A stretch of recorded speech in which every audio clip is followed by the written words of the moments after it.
Hi there, welcome to our channel. I'm Vic. I'm Nick. And we are MV Board Gaming, and today we're looking at Spirit Island.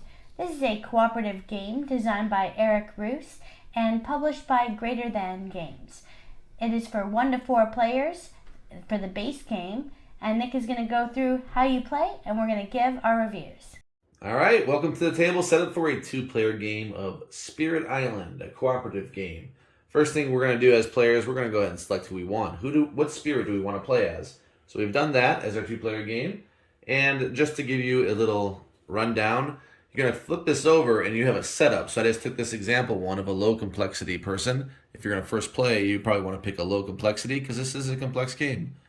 This will show you how you set up. The symbol here is presence. So in this case, the vital strength of the earth, who is that character, will go ahead and put 3 of their presence on starting the board, 2 in the highest numbered mountain and 1 in the highest numbered jungle. It gives you a little synopsis of their play style, just to give you a hint of what they're looking for. It also has some cool stats. So a lot of times when Vic and I play, we'll go ahead and look at who is weak where and then pick somebody that is very high strength in the places that the other player is weak at. And then we're going to go ahead and fill our board, which we've already done for our 2 players here. We're going to have these open because those are going to be on the board. And you can see I've already set up our players over here. We also did a basic setup. There's pre-printed elements on the board, so we'll go ahead and did that. To start the game, also, we're going to go ahead and do the Explore action on the top card of the Explore deck. So the sand area, they explored, so that's why there are explorers all over littered in the sand.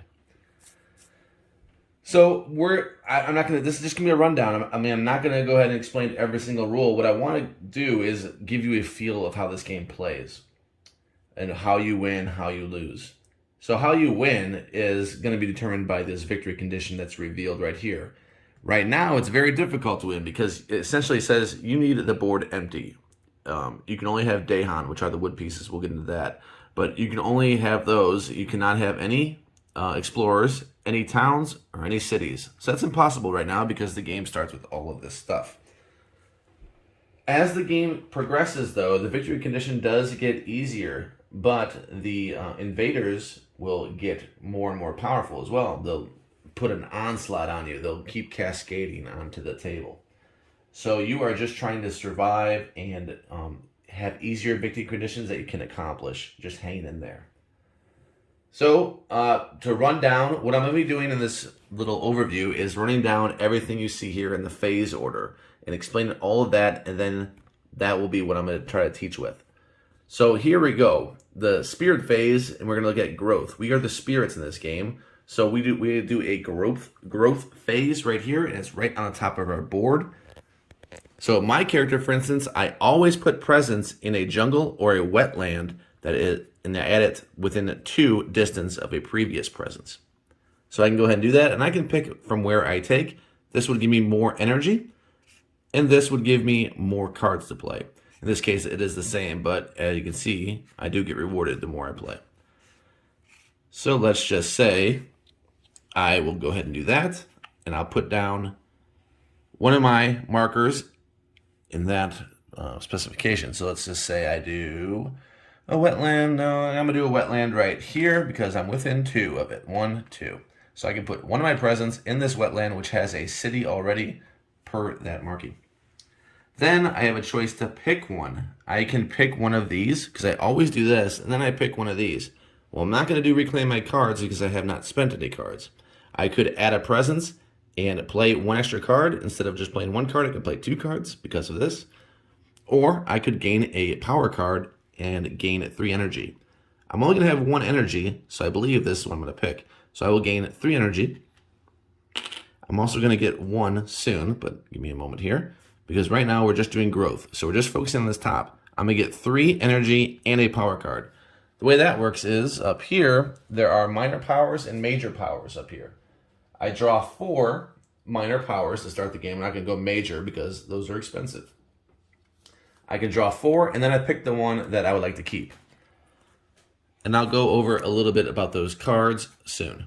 So let's just say I'm going to keep 1 right here. I'm going to keep this one. It costs 0. The price is right, and I will like to defend. So I'm happy with that one. And then the other ones, I'm just going to put them at the bottom of the deck. So I gained a power. I gained 3 energy. We also have the cards that are people actually start with. The spirits start with their own cards. So like Vic here has this lightning. Lightning's Swift Strike is this one. So they start with their own custom deck. Now we're going to gain energy. And that is right here. I get 1 energy just because I have that revealed. So now I have 3 plus 1. That's all that is. Next one, choose powers. And here is where I'll explain some cards. Choose powers are the cards. So I can pick which I would like to play. In this scenario, I can only play 1 card because my board tells me I can only play 1 card. So if I want to play the one I just acquired, that would be fine. I can go ahead and defend 5, and that will be a fast. So we have symbols here, and ranges, and target lands. The symbol here, fast, means I'm going to do it right after I choose powers. It shows that fast symbol. Then all the fast cards are going to go ahead and trigger. There you will see slow. So a card that has slow as a speed will not trigger until all the actions are pretty much done. So it triggers right at the end of the round. So I do have to factor that in every time I play a power. Range 0 just means I have to have presence. It will only impact places on the island in which I have presence. Doesn't matter if my teammate is a cooperative game. It doesn't matter though if my teammate has it. It's if I have it. And then it will have something, if I have this symbol, I can increase the range by 1. Well, I don't have that symbol. I can only play 1 card right now. But if I did have a purple symbol, which I don't even start with a purple symbol in my hand, if I were to acquire that, it would just say that I can do that if I played it that turn. I have to play the card too. I can't just say, yeah, I have a card in my hand that has a symbol. No, you have to play that card. And then target land, well, that's easy because it's any. But there will be some that might not be any. Let's see. We have a lot. I guess this person has really diverse play style because usually you'll have ones that say maybe a Daehan. I'll just grab a couple examples. There's any. Well then, let's grab a few more. Any. Doesn't have a blight. Blight's over here. You can see it on the table. That is going to be a losing condition perhaps. And this is a symbol of Daehan. So a target land that has Daehan. Those are our people that we're trying to save, actually. They're right here. These wooden pieces are the Daehan. They actually do fight back. So we have that. We chose our powers. I chose one right here, which doesn't cost me anything. So up there would be the cost on the card. Mine costs 0, so I can go ahead and play that for free. It doesn't cost me any energy. They can range. Some of the really good ones even cost up to 6 energy. But this one's free, so I don't worry about paying energy. And once my teammate and I are done choosing powers, we're going to see who has fast powers to play. I have a fast power. I defend 5. This would come into play if we were ravaging. So we'll get into that. Let's say the board is something like this. Let me look at a couple of these so I can just show you a decent. Let's do that. Let's do ravage there. Let's say this is how the board looks. There we go. Let's say this is where we're jumping in. So we did so I'm just going to go ahead and mark one that I'm going to defend. So all I care about are wetlands that I have presence in. Well, you notice I put one that had that. So I'm going to go ahead and mark it to remind myself. We get 3 of these markers. I'm going to remind myself I'm defending this attack. All right. So let's see if there's actually a better one. Nope, that's the only one really. All right. And obviously I would have put a lot more thought into this if it wasn't just a simple playthrough. So we're going to look at Blighted Island. We're going to go ahead and skip that because the island is not going to blight. It's not blighted at all. We just started. But that could be a losing condition if we run out of blight. We can explain that soon. Fear. We have 8 of these markers. If we earned 8 fear at this point, we would have a card out here. And depending on the terror level, something would happen. So the higher the terror level, the more devastating it is to our enemies here, the invaders. But right now we're at level 1. So we would just read this at this point if we earned it. We didn't earn it, but just to give you an example, each player may push 1 Daehan from a land with invaders or gather 1, which means bring them in as opposed to pushing them away to a land with invaders. Invaders is a term that it's a catch-all for our enemies. It's not just the explorers. I believe that would be a common mistake a lot of people make. They'll think that this is an invader because it gives it a human quality, being an invader. But it's actually any building out there as well. Those are invaders as well. So if we had fear, we would go ahead and do that. If we had all 8 down here, and these are going to rotate out. So when we accomplish it, they'll just come on back out, and we'll put a card here to remind us that yes, we have a fear to reveal at that stage. Ravage is the next step. Ravage, and we look at, this is where we're going to come in handy because the Ravage would be the farthest left. So they are going to ravage. So we look at all the wetlands. Well, the game just started, so we have nothing here that ravages, nothing, nothing, and something. The cities do and take 3 damage. Towns do and take 2 damage. And explorers do and take 1 damage. Easy to remember because it doesn't fluctuate like 3 and 1, 3 and 4. It's always the same. They can take 3 damage and they can give 3 damage.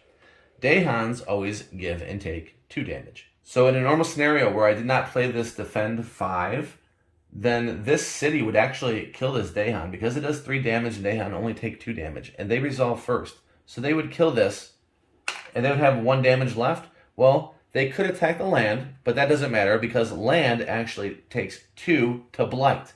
So it wouldn't hurt the land itself. It just does kill off that Dahan. But instead, I played a defend 5. So what happens is my Dahan is unimpacted because I took all the damage with that card here, that defend 5. Instead, the Dahan will attack the city. Well, since the Dahan only does 2 damage, it would not kill that city. It needs 1 more damage to do that.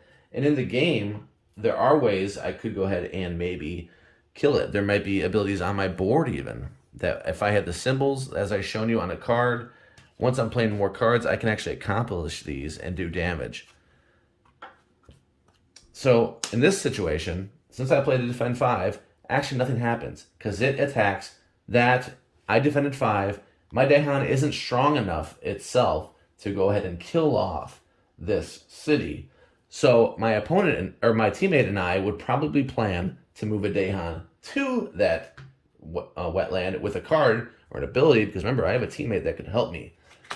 They would probably move one there, and those 2 would gang up in that city and destroy it. When a city is destroyed, it gives us fear.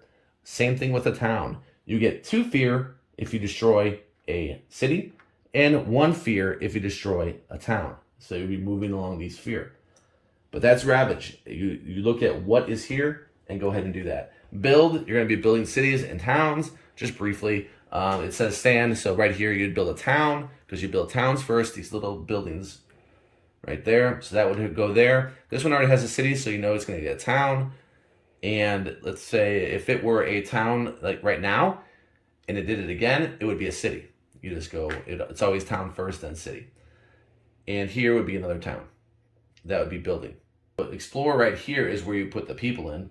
They're the ones that can go ahead and do adjacent to, they can pretty much build everywhere unless nothing's adjacent, nothing's on it, like no buildings, and there's no water. In this situation, it's going to say one of the generic ones, which is coastal lands. So they can build on all of this. And they will. They'll go ahead and build, or not build, but explore on all this. So all these people are going to come out here, and as well as here. And that's what the Explorer does. Then we advance the cards. So I'm going to advance them 1 spot. And flip that over. Why not? So we're done with that. And then we look at us and see if we have, look at our powers and see if we have any slow actions that resolve. We will go ahead and do the same thing we did for the fast actions, except now we're just looking at speed that's slow. And then time passes and we do this all over again. That's how the game's going to play. We're going to do our best to burn through these fear cards and just see how that looks like. When you remove all these fear cards, let's say we took a bunch of these, and now we reveal a new terror level 2. It makes the game a little easier. Now we only need to wipe out towns and cities to win. And then the next level is level 3. And when we reveal that after a few more fear cards, wheels just say, as long as there's no cities on the board, we win immediately. Another way to win is if we go ahead and reveal every single fear card. It is a victory when revealed.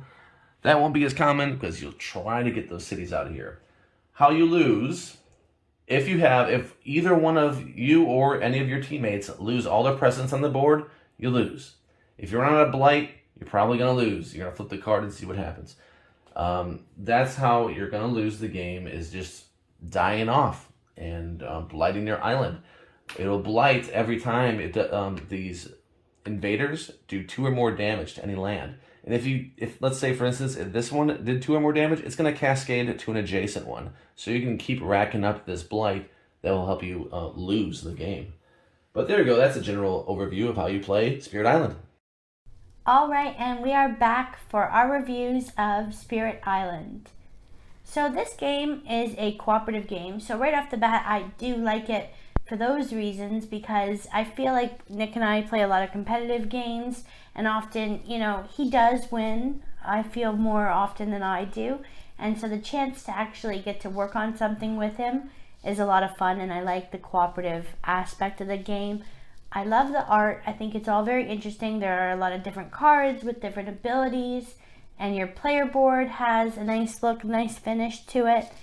And you start to see right away, what are you strong at? What are your what are your coworkers or your other spirits, your fellow spirits? What are your fellow spirits good at, and what are you good at, and how do you guys kind of work together on this mission of pushing out these invaders, which is a unique theme. It's a little different than traditionally with some of these games. You are colonizing a place or taking it over, and in this one, you're pushing out those invaders and the people who are trying to develop this island.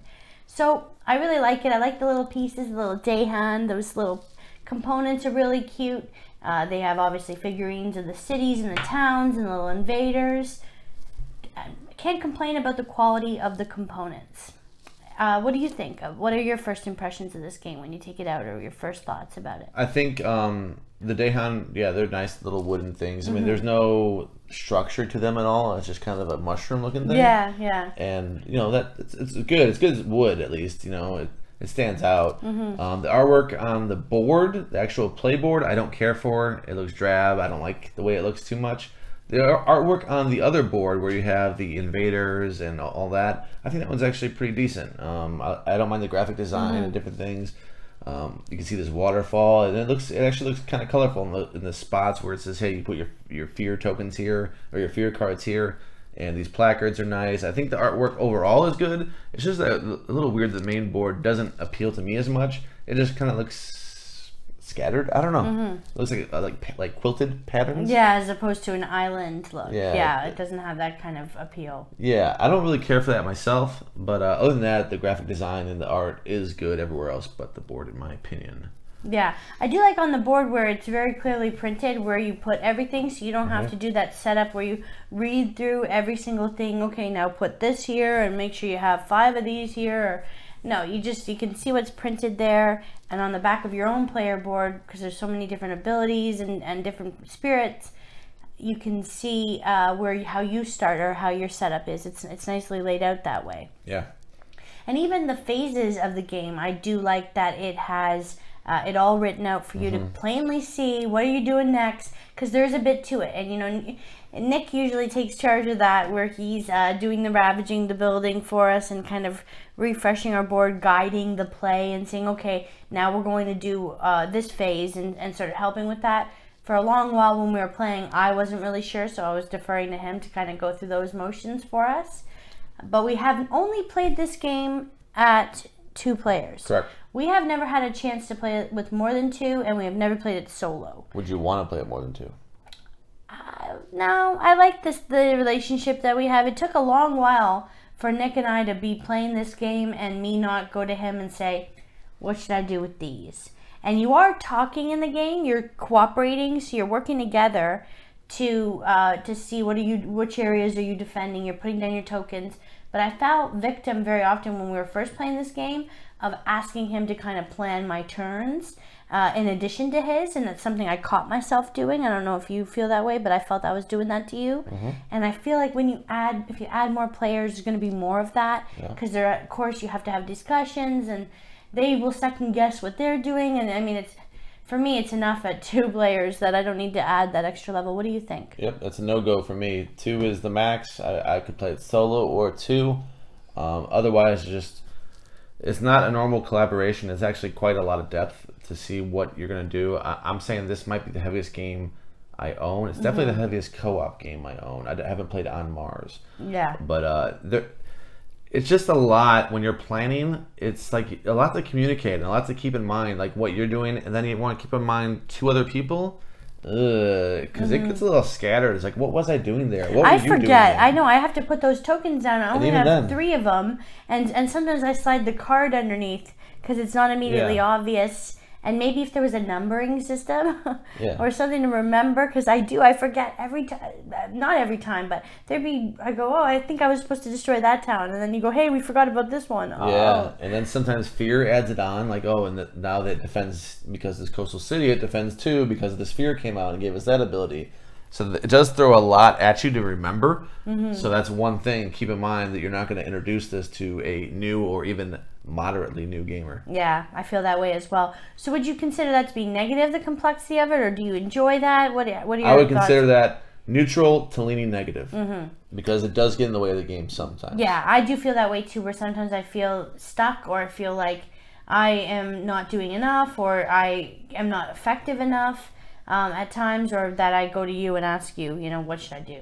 Which is, you want to play a game on your own. You want to take charge of it yourself. So there is a bit of depth to this game. It's certainly a more complex game than other cooperative games out there that can sometimes fall victim to not being challenging enough when you have 2 amazing brains. What's your biggest pro? Do you My have one? biggest pro is obviously what I started off with. I like that it's a cooperative game. I love the spirit abilities. I really like cascading, building your deck, getting those minor powers, choosing when you're going to go with the major powers. I like that. I like the way you manage your hand. Yes. Yeah, what about you?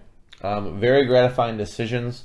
The 2 things that pop out to me that really like hone in on that fact that you're accomplishing something is, 1, the fear cards. Earning those fear cards is really gratifying. You get 8 fear, then you get to earn a card. It feels really good to have that in the queue. That's waiting. true, yeah. That's a good feeling and something to aim for throughout the whole game. You're trying to get that fear up.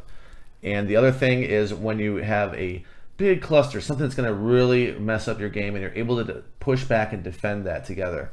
There is a really gratifying art to that, to accomplish something that looked like it was impossible. We're not going to be able to defend that. There's like 13 strength there, and you do it. Yeah. You find a way with your cards and with your cascading your little symbols and coupling your innate everything. powers, yeah. Yes, coupling everything together in order to accomplish something like that you wouldn't think was possible with what is in front of you. Yeah. So it is a rewarding game in those regards, especially. So I guess we can say, what would be the most downfall or the biggest con of this game for you? What's the biggest problem you have with this game?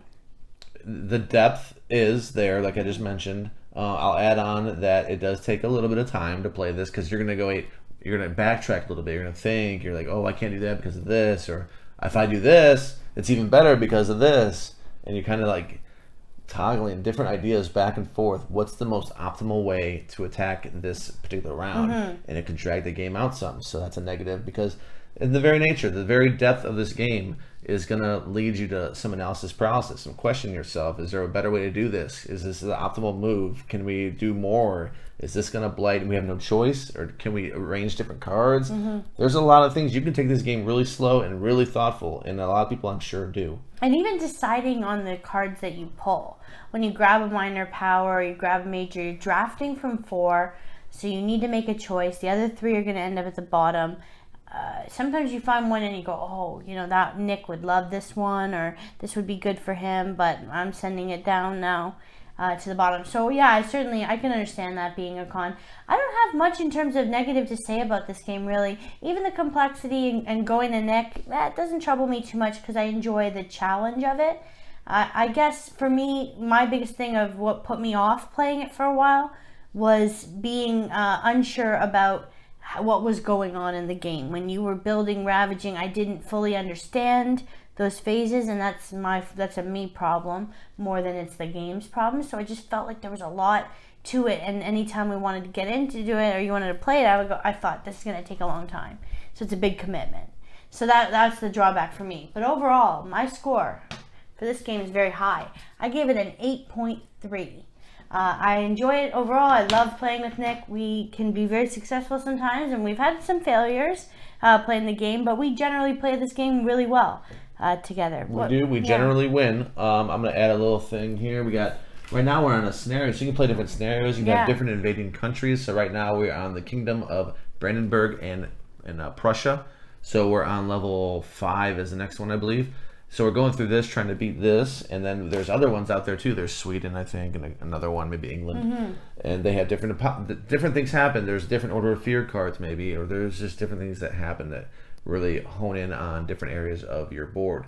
And the board is interchangeable. There's 4 pieces out there. In a 2-player game, you just play with 2 of them, but you can interchange, I believe. We always play with A and C for whatever reason, but those can rotate around. So you have variability there. And high replayability. It's good that you can change it up on the scenario. Yeah, you're doing the same thing essentially, but it is interesting. Different characters are going to play quite different too. So you're going to have different strategies. Your cards are going to be totally different from play to play.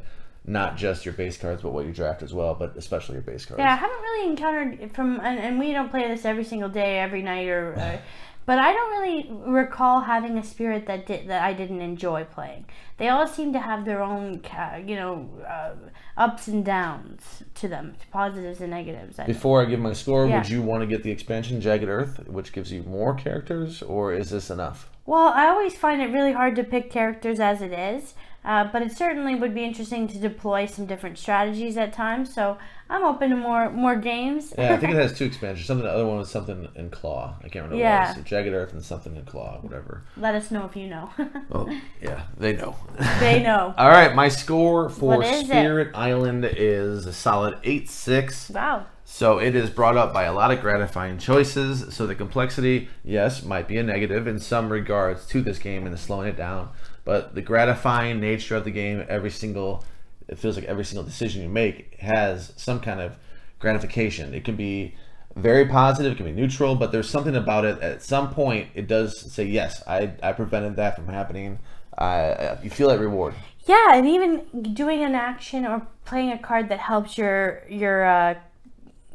other spirit, your fellow spirit. I don't know, drawing a blank on what to refer them. But getting, hey, now you can play all your actions quick.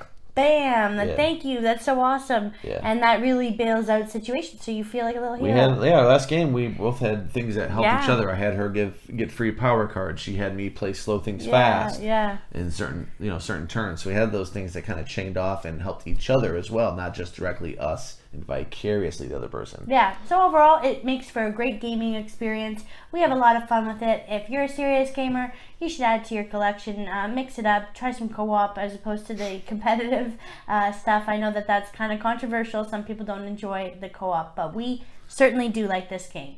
If you enjoyed this video, please click the thumbs up button and subscribe to our channel for more great videos. We will see you next time.